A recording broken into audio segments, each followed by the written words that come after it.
Hello there, so this is a new thing, a new channel, and I'm going to talk about my experiences with agoraphobia, panic disorder, anxiety related issues and symptoms that go along with that. I'm not recovered yet, and I've experienced agoraphobia now for nearly 20 years.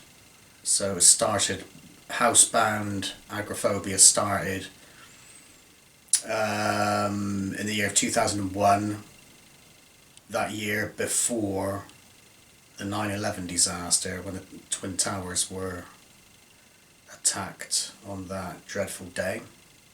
So obviously we all remember that. It seems like yesterday to me, and the last 20 years or 19 years have gone by so quick. So before we get into things, I'll just introduce myself. So I'm Mark, I'm 47 years old, and I have experienced and I experience panic disorder with agoraphobia and anxiety issues related to that, or with that, to that. Like I say, my condition started, or my experience of this condition started, or the housebound part started in 2001. Prior to that, I experienced panic attacks, or panic disorder, but I was still mobile. I didn't have the agoraphobia, or the agoraphobic component with it then, and that developed in quite a short period of time before I was totally housebound.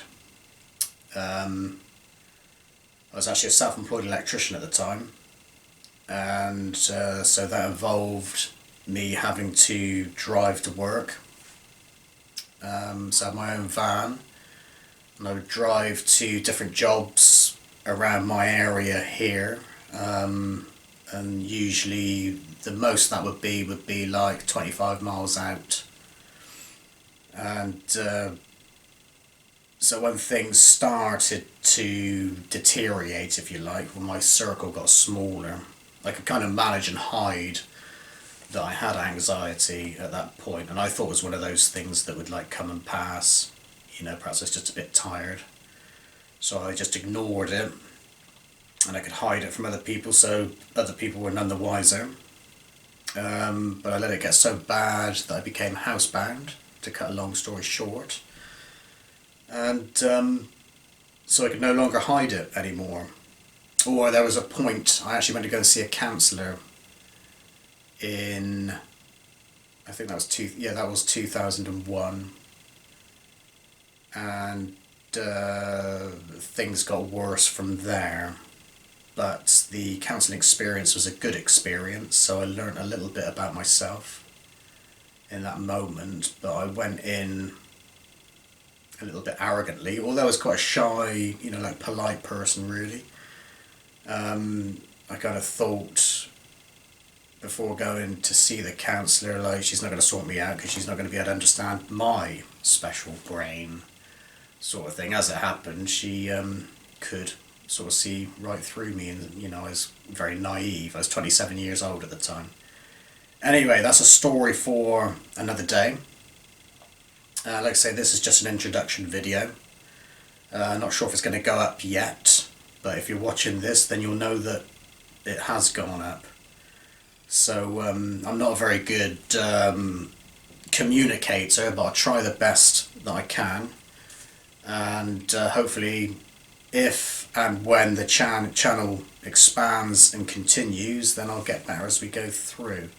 I've had a little bit of practice, or I try and practice with, I've got some other YouTube channels which involve music and guitar, and then there's another one which I do arts and crafts, so that's kind of what keeps me busy, and it's like therapeutic and diverts your thought away from any anxiety thoughts you might have throughout the day. Again, that's another story, so we just briefly talk about a few points in this video and what this channel will be about, but it will change as we go through. So primarily, I class myself as recovering from these conditions, agoraphobia, whatever you want to call it, it's probably best not to use these terms in the long run, because all you're doing is telling yourself that you are something. And of course each individual isn't just one thing, and it's just a label. I know that's a cliched term, but you want to use it as least as possible, only when you need to use it to explain things to other people, perhaps. Because the more you use these words, terms, the meanings of these words, all you're doing is reinforcing to yourself that is what you are, sort of thing, but that is not what you are. So again, that's for another time. We'll go into more depth about that at a later date. I lost my train of thought a little bit. Oh yeah, so the purposes of this channel from the onset, which is now, is I will document my recovery experience, and I don't expect it to be plain sailing. Over the last month or so, I've put myself more into doing the things, but I'm trying not to think of it as recovering from something. You're just doing it. So say for instance this year, so health, I've been concentrating on my health this year. In the past I've used very unhealthy ways to cope with my anxiety, which has affected all kinds aspects of my own life. So number one, and this is going to come as no surprise, alcohol has been a big one, which I've used to excess to control symptoms of anxiety. So that's helped me get out and about and do stuff.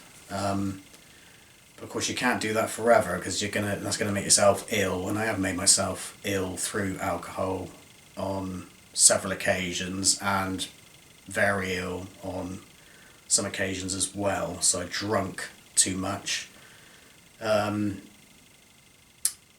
it did get me to do things. For instance, there was about 6 years ago, because I like music, so I play guitar. I joined a band and I wanted to do some gigs, and it was a fun band, and we did like pop covers and rock covers, sort of rock pop covers, sort of 80s, 70s, 80s, 90s music. A lot of fun, gigs were fun, and we kind of had a little mini tour around Somerset, which is where I live, and a lot of the gigs were in the summertime. Well, sort of like started in spring, went through to the summer, to the autumn, so and it was a lovely summer that year. Some lovely gigs and a really good experience. It's something I like doing.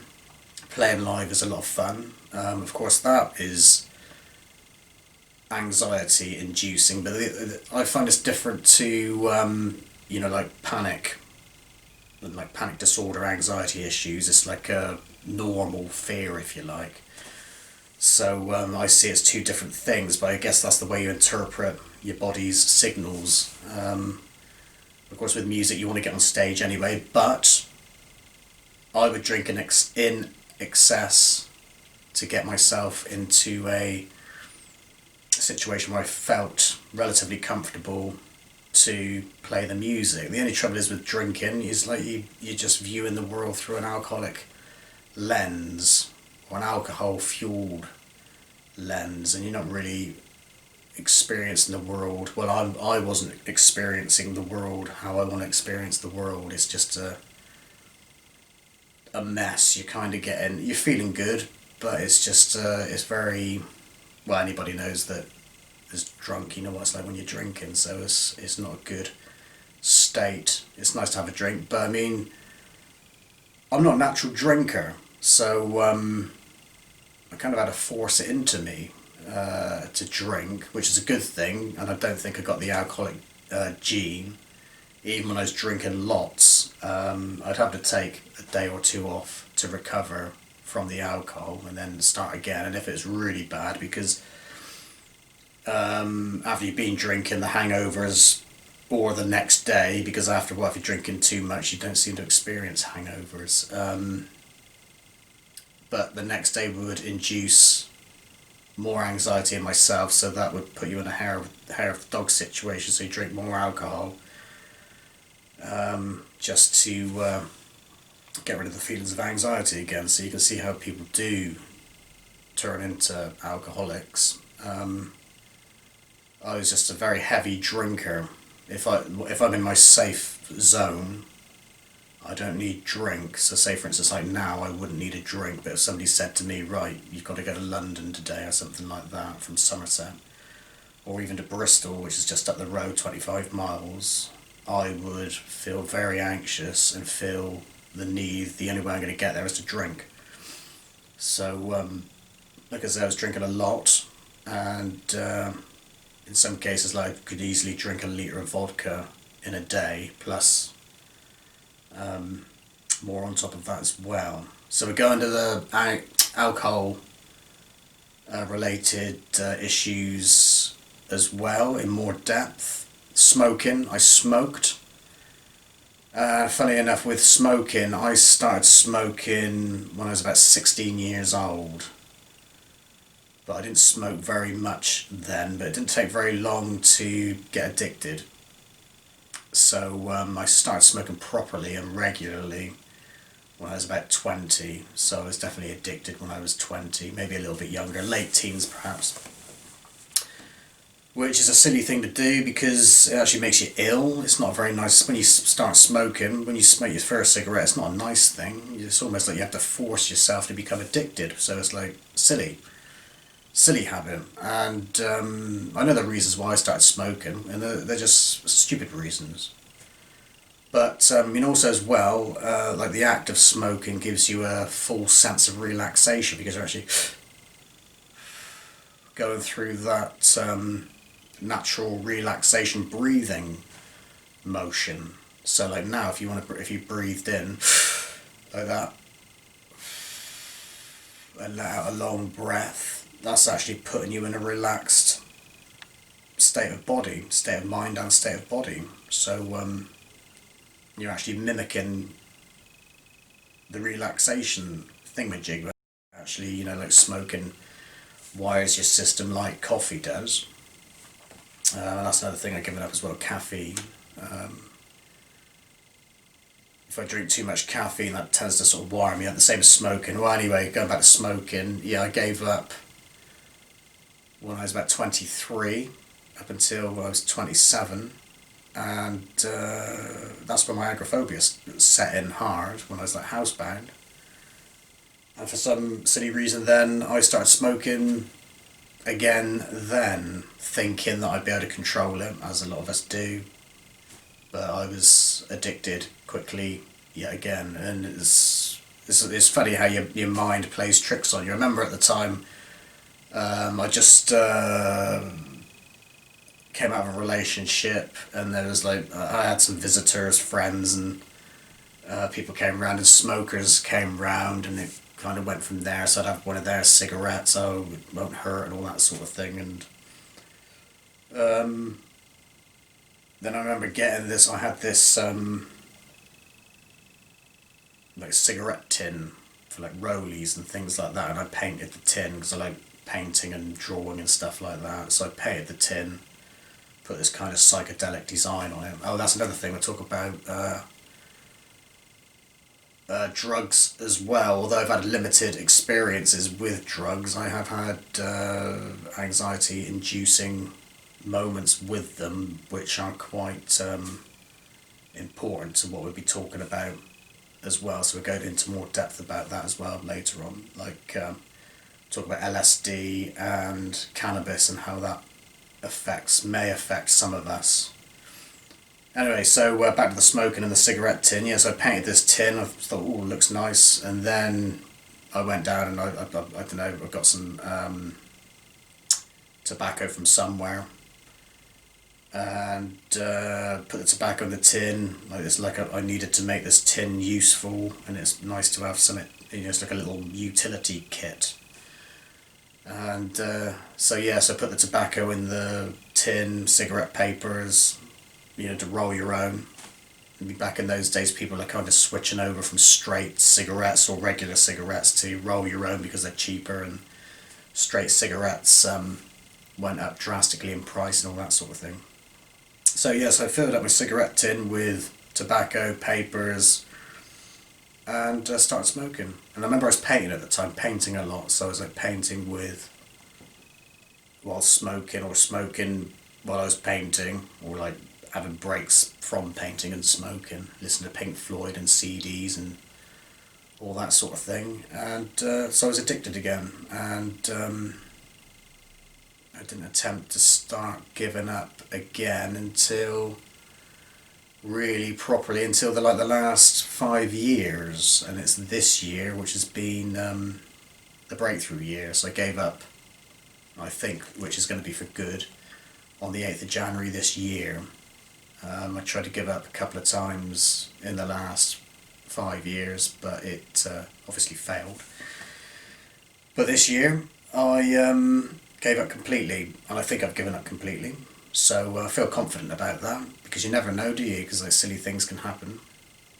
So I do feel confident that I've given up. And when I gave up this time round, I went into it thinking that I'm not going to be able to do this because I'm so addicted. It seems like if you do give up for a little bit and then start again, it's even worse when you keep doing that.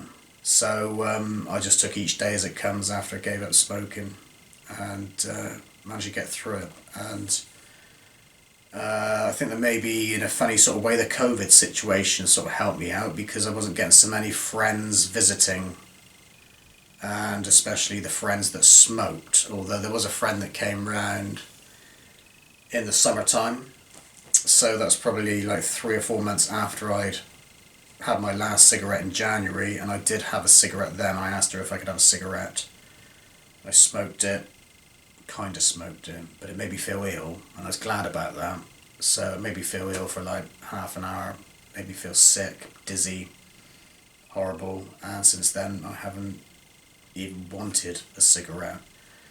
So that's good news for me. And like I say, I felt like I couldn't do it, because it was just the nicotine addiction was so strong.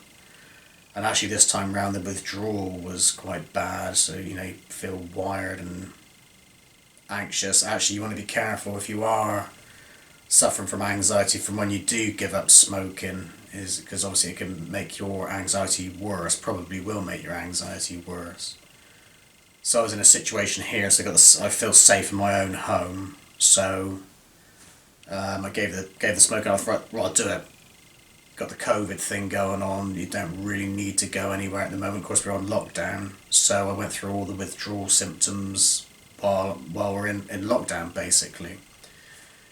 And it probably takes about 3 months to get it completely out of your system, and your cravings stop then. Cravings are a nightmare when you're craving a cigarette. And I think I seem to, every time I'd like do a Google search, 3 days, like those first 3 days giving up a cigarette were hard for me. You're climbing the walls. Then it seems like you get the physical addiction out of the way, and then of course you've got the psychological habitual addiction, if you like. So you keep craving for a cigarette. And so it seemed okay up to about 3 weeks, and then I googled 3 weeks. I googled like 3 days, 3 weeks, and 3 months, and that seems to be, I think they call it like the terrible threes or something like that. And so three days can be hard, 3 weeks can be hard, and 3 months can be hard. But I think when you get to the 3-month stage, I think you're coming out of the woods, if you like. Well, that's how it felt to me. And now it's like nearly 10 months on, and I hardly think about a cigarette. You might get the odd thought, but that's about as far as it goes. So perhaps we'll talk a little bit more about smoking in another video. So perhaps break things down and talk about these things. Although I think I pretty much covered that when I've just been gabbling on there. So so I've replaced smoking with exercise, because I put a bit of weight on this year, and it seems like now I'm in my 40s, it seemed like the weight was coming on. I used to be one of those people that the weight did not stay on. I was always lean, but maybe the last, since I hit 40, maybe it's been a little bit harder to get rid of weight. So I've been put in a situation where I need to look at my diet and to exercise more. So the last 3 months, about 3 months ago, I changed my diet. So I took refined sugars out of my diet. And again, that's another thing. I think I was addicted to refined sugars, granulated sugars, whatever you want to call them. Sucrose, sugar cane, sugar from sugar cane, and refined and all that sort of thing. So I used to have that in tea, on your cereal, all kinds of things. I had too much of it. And of course that can cause anxiety and unwanted anxiety as well, the way that affects the body and all that sort of thing. So we cover that in another video as well. So that's I've taken that out of my diet. I also sort of educated myself a little bit on nutrition, or a lot on nutrition, so to make sure that I was putting goodness into my body, so that includes vegetables. So I have been on a diet, on the 16/8 diet, over the last, since September the 1st. So basically that's like an intermittent fasting diet. So you eat within a 8-hour window and you fast for the rest of the 16 hours. So that includes your sleep as well. So I tend to sort of eat breakfast around about 9 and have my last meal around about 5, and that might shift either way a little bit, maybe a little bit earlier. So yes, I've cut down the carbs, and again, like, cut out refined carbs like flour, pasta, reduced my intake of potatoes, and I love potatoes, by the way, so I don't eat so many potatoes. I have a little bit of carbs, just to kind of help out your digestive system. But I'm still educating myself in that department, because I noticed there's a chap who was a fitness person, watched a YouTube channel the other day, and his carbs were broccoli. So I kind of assumed that, like, carbs were like potatoes and things like that, grains and things, but his main carb intake was broccoli. So anyway, people watching this video know more about this, so ignore what I'm saying there about food. I know a little bit, but not too much. And what I talk about on the channel is just my own experience. I'm going to relay my own experience to you, and I'll tell you when I get things wrong. I might say things that are wrong, but we're looking for things that work to become healthy in mind and your body as well. So that's the aim. And I can only obviously relay my own experiences. Hopefully those experiences might help other people as well. So so this is kind of like a journal from me, so that I don't forget things. And there's also like a timestamp, so I'm doing this video, so the date today is the 20th of October 2020. So I can look back and then continue forward, and hopefully get to that day when I'm recovered, and things can take a different turn, and I'll have all these videos to show people what I was like when I was recovering. I mean, I'm a lot better now than what I was, and I can go into the very, very dark and bad times during my experiences with agoraphobia. But I want to talk from a point of view. I don't want to talk from a sort of victim point of view. I want to talk from, like, just basically this is what's happening. I mean, obviously you want to give yourself compassion. Always give yourself compassion. Look after yourself. Treat yourself nice. Be a friend to yourself. I mean, some people, they talk to themselves. If they were to talk to other people like they talk to themselves, they wouldn't have any friends, so treat yourself well. So we can talk about self-talk. There's so much to talk about, and there's lots and lots of areas to just basically improve the quality of your mental health, sort of thing. And it seems, like in the Western world, for sure, it seems to be something that's getting worse. More people are suffering mental health imbalances, anxiety disorders, stress, and all that type of thing. And I think basically, although it's hard work and it takes effort, it's sort of redressing the balance within yourself, sort of thing. So anyway, also as well, I don't want to sort of like make these videos sound hippy dippy, spacey, and all that stuff. I want to be sort of down to earth about them, and we'll be practical and whatever. There won't be any sort of mysticism in this, that, and the other. But if things work for you, then obviously do them if they're beneficial. I mean, I come from a place, I'm pretty much atheist, but that just means that I don't believe, well, to me, that means I don't believe in some sort of fantastical super being. And the thing is, I don't know, so technically I'm an agnostic because I don't know.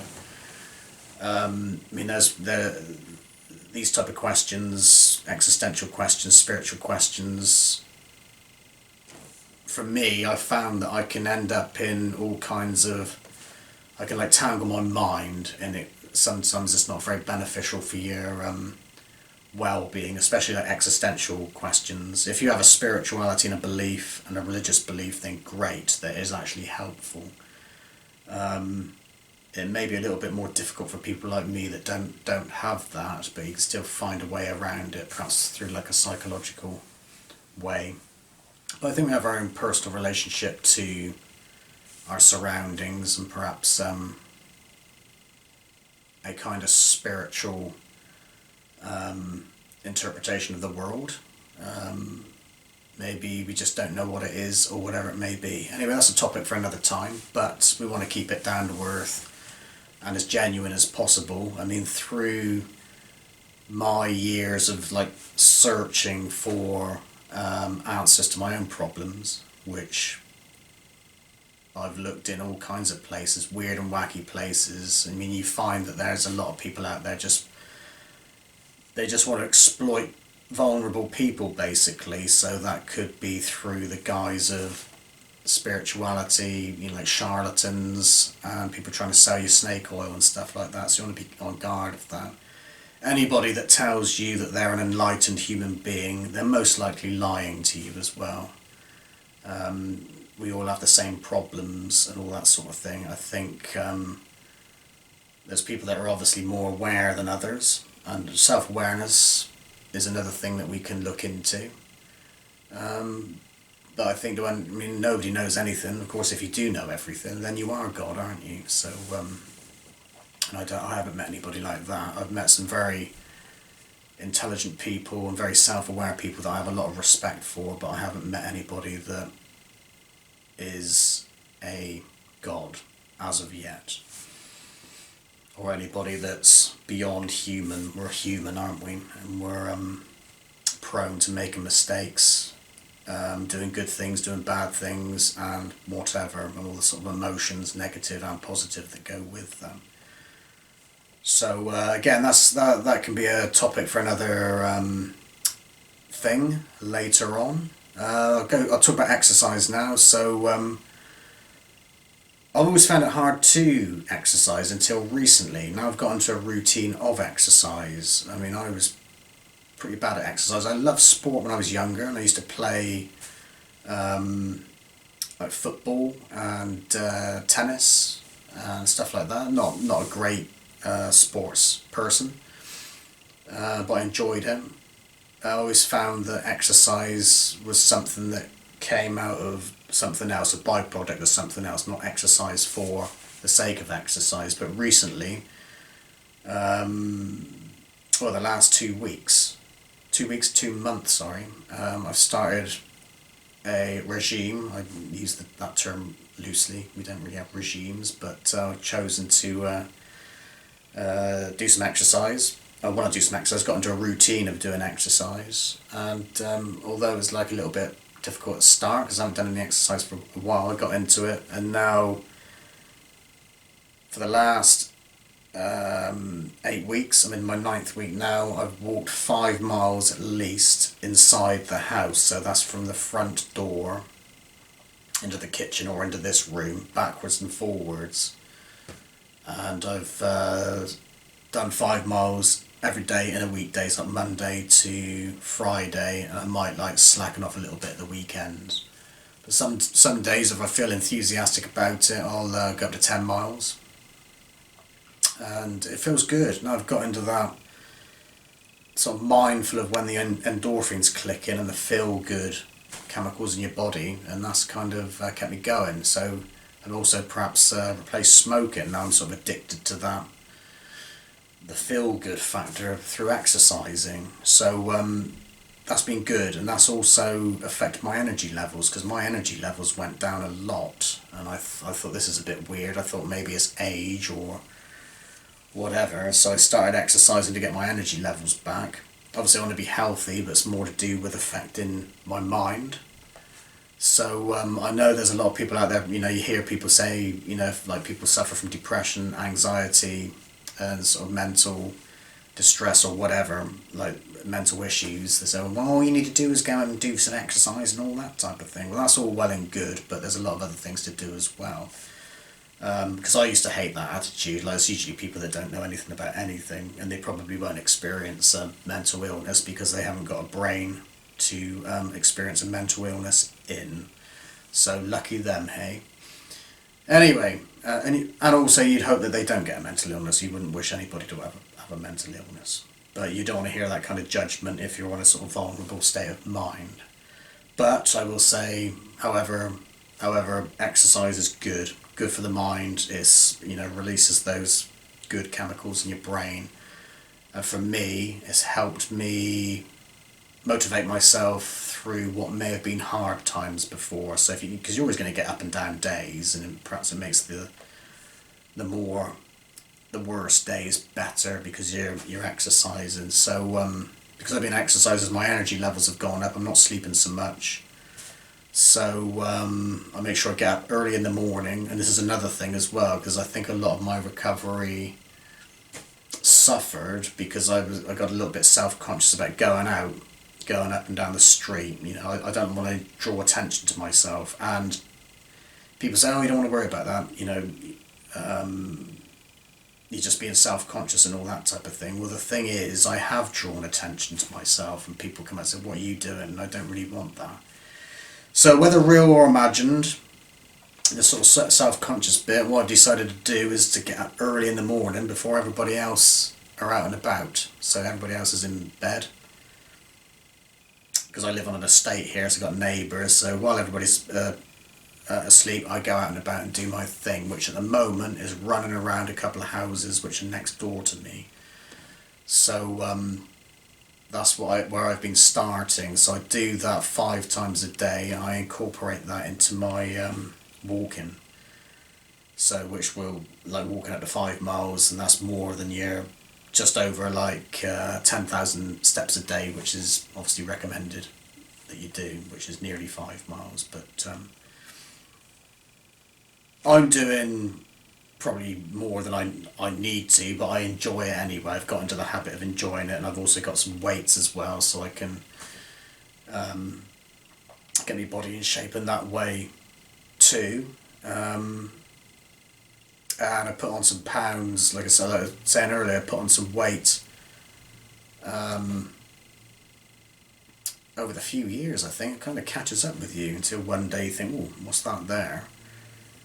Like a big belly. So I decided to do something about that, and since I've done the exercise, which is 1st of September, I've lost 14 pounds, which is a stone in the UK. 14 pounds, I don't know what that is in kilograms.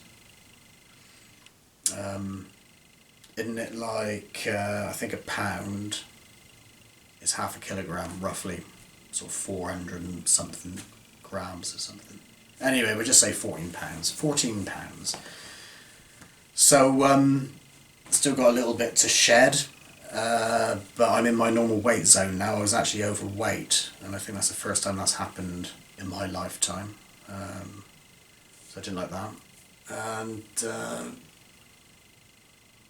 yeah, it got quite heavy. So so I continue. So like I say on this, and also like I say on this 16/8 diet in conjunction with exercise. So I say knock off about 500 calories of food a day while I'm wanting to get to my proper weight, if you like, my normal weight. And apparently, like, 3,500 calories works out roughly a pound. So, on balance, you're going to be losing a stone.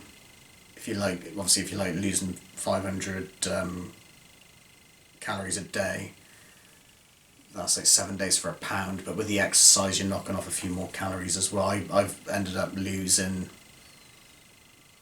Well, now it sort of came off quite quickly at the beginning, maybe 2, even 3 pounds a week. But I'm not sure if that's too healthy or not. But now it works out a pound every 5-6 days maybe, which is fine. So I should be down to my ideal weight in around about Christmas time maybe, but I might get there quicker if I'm doing like more weights and things like that. So yeah, so that's a good feel-good thing. That's good for your well-being. Medications, we'll talk about medications in another video as well. Some people might be on medications. I've been on medications. I've found they don't really do anything for me. I found the exercises much better. I could tell you about experiences with medications that I've had as well. There was one time I was actually drinking and taking Valium at the same time, which is not recommended at all, and quite dangerous. Obviously I got through that, and other medications that I've taken as well, so I'll talk about that. What else can we talk about? Yeah, we will be talking about, well, I'll talk about my own, say, childhood experiences, my sort of disposition, genetic makeup. I was quite shy when I was younger and kind of sensitive to my surroundings, I suppose. I could tell you about some experiences. I'm not sure whether that's genetic or learned, but maybe a little bit of both. I mean, that's a cliche again, what most people say about these things, you know. So, yeah, we'll talk about that. If you are experiencing high levels of anxiety at the moment, think about what your passions are. If you can divert your thoughts, then great. If you've got something that you can immerse yourself in, that's great. For me, drawing has come. I haven't done any drawing for a while. I'm in music mode at the moment, so I like playing the guitar. So that I can immerse myself in that.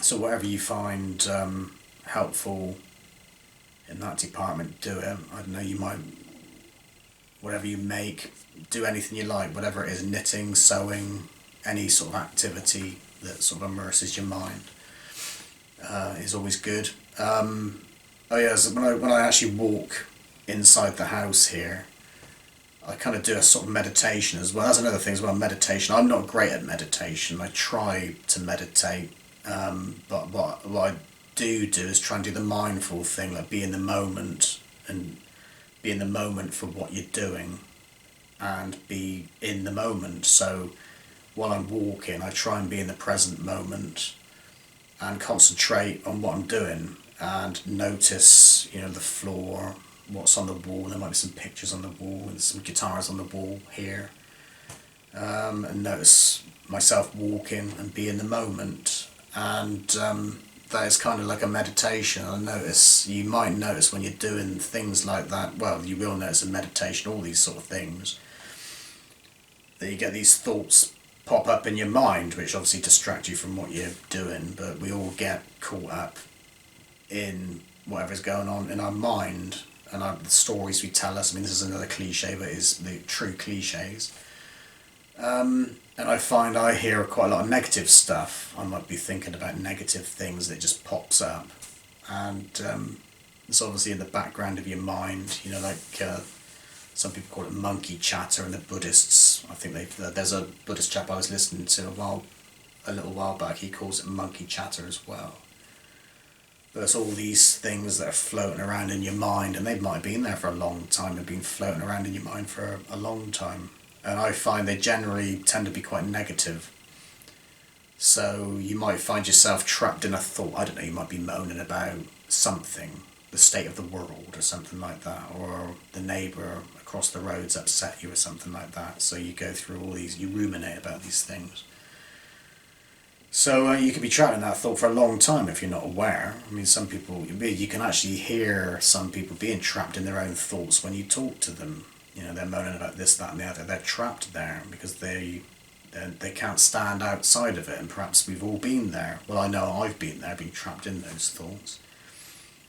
And still continually to be trapped in those thoughts, but when you can become aware and then step back, or think, or stop, right, or let the thought finish, but don't become involved with it, because obviously the thoughts, they generate feelings and things like that, and you don't want to be generating too much anxiety within yourself, and more anxiety than you already got, sort of thing. So if you catch yourself doing that, you can come back to the moment and carry on with what you're doing, instead of fueling these thoughts, because that's how they generated their power in the first place, is you fueled them, or we've all fueled them, sort of thing. Anyway, that's another subject to talk about. A lot of these subjects, you can go into them quite deeply and pick just one subject, and perhaps I'll do videos on each one. We'll see what happens. And I mean, also as well, obviously, if anybody's watching this, you can contribute yourselves and chat in the comments and all that sort of thing, and go from there. So like I say, we're striving for positive outcomes and healthy mindsets and being healthy, you know. And if you're in very deep distress, then of course, as always, you know, which everybody would say, you know, seek out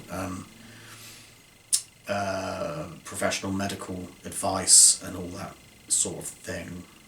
So like I say, this video is a kind of sort of journal thing, and anybody can hop on board, and I will start filming aspects of my own recovery and what I'm doing, and we'll hopefully see the beneficial parts and the things that go on to more healthier outcomes, and maybe the mistakes I make as well, which setback. We're always going to get setbacks, but how we cope with those setbacks. That's been a difficult one for me, which has been relapsing, which has happened quite a lot. So, you know, it feels like, people that are watching this video and have come this far, they'll know what it feels like. You know, you put a lot of work into something, your recovery, and then you just come back to square one. It feels like, you know, like you're a kid, like building blocks, and then somebody comes along and just kicks the whole thing down. But it's getting through those moments. That's my area, and I would imagine it's probably the same with a lot of people. You know, you put a lot of effort into something, and it feels like you keep going backwards, you know, regardless of how much effort you put in. Or you put a lot of effort in, you think you're getting somewhere, and then you're back at square one again. So getting through those barriers, keep going, building your strength. You know, like, yeah, I think the way you view things obviously has a big effect. Say, for instance, you know, like Rome wasn't built in a day. You might make a fast recovery. Never say never to what's going to happen. But like, if you're going to go to the gym, you need to build up your strength, don't you? You can't just go straight to the heavy weights. You need to work up to that. So that's the approach I'm taking to my recovery. I'm not saying that's the only approach that somebody can take. Somebody might get one insight one day and just recover just like that. I know there's certain aspects of my own thinking where things have changed just through an insight. You know, you go, right, aha, you know, oh, right, yeah, okay. The aha moment, as they call it. And things change, and you never look back. But that hasn't happened in my case with my own situation with agoraphobia and panic disorder. So I'm going for that, keep on doing it until something changes. Like going back to the smoking, it took about 3, maybe 4 months to get that habit out of my system. I'm thinking if that's how the mind works with things, they say like changes happen if you do them repeatedly after about a 3-month period. So I've kind of got that in my brain. It's open to modification as we go through, and we learn, or I learn through my own experiences with recovery. And we'll see once things change. I mean, when I was running around the 2 buildings here, so I've got I've got a next door neighbour, and there's a community room at the end of the road, which is only 2 doors down. It took me a while before I could actually run around those 2 buildings, but now I'm doing it, and it's a lot easier than what it was, say, 3 weeks ago or whatever. And at the time it felt like I can't do it, the same as the smoking. I felt I can't do this. It's just too much. But this can't idea, I think it's just do it anyway. And again, this is like a cliche, just do it anyway and see what happens. If you feel like you can't do it, prove yourself wrong. You may not do it on the first day. I mean, like with this thing I'm doing here, I want to work up to another route, which is the other way around three houses. So it's one more house than that way, and then eventually around the whole estate, so I can go for a good jog. At the moment I feel like I can't do that, so it's a matter of proving yourself wrong, and you're developing, like just doing these houses, I've developed more self-respect for myself and a little bit of confidence, and just build upon that, go to the next level and go from there. Anyway, I know that I've got a long way to go, and it's easier said than done. So so if you're watching, keep watching, and any comments you want to comment, like I say, put in the comments below. And I don't think I've got anything more to add now, but there'll be lots of topics coming, like I say, videos on my own recovery while I'm recovering, and other things, healthy stuff, what I'm doing with me, food, diet, exercise and all that sort of stuff. And if anybody wants to contribute to that and make their own suggestions, make their own videos, we can perhaps link them all together, and that'd be great. So but at the same time, like focusing on a good life and not sort of focusing on or living healthy, being healthy in our minds and bodies, and going for it and not dwelling on our conditions too much. I know we need to do that from time to time for communication purposes, but try and keep that to a minimum.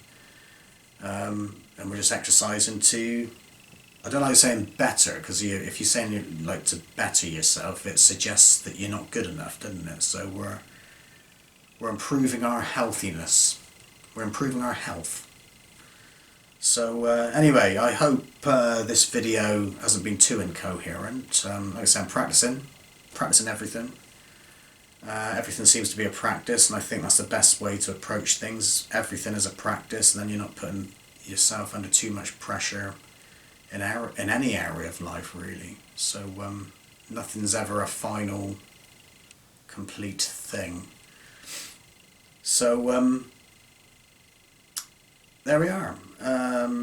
So if you got anything out of this video, let me know, and hope everybody's well. Wishing everybody the best of luck. If anybody is watching this experiencing anxiety and any sort of mental health problems, then I'm wishing them every success in their recovery and becoming well and fit and healthy. So good luck and best wishes to everybody, and thank you for watching, and we'll see you soon. Thanks a lot. Cheers. Bye for now. Oh, and I forgot to mention breathing. Breathing's an important thing, so I'm developing some breathing techniques. We're going to breathing. I did speak a little bit about breathing with the smoking thing, isn't it? Like a good thing, a good breathing exercise, just immediate and great. Quick breath in and slowly release. So the actual relaxation part is on your exhalation, not on your inhalation. You want to like a short inhalation, quick short inhalation, and a slow exhalation, and that'll relax your body, and you can practice that. And that's just a quick one. We'll go into that in more depth as well, but that's just a quick one for now. There was another one that I just learnt the other day, and he's sort of like the chap who was demonstrating the breathing process was like he's doing 2 sharp bursts on the in-breath, but then again releasing slowly on that exhalation. So that kind of works for me, I think, and it's easy to employ as well, because some things I find quite hard to learn. You know, there's some things they do obviously take a lot of practice, don't they, as we know, and they can be quite frustrating to practice as well.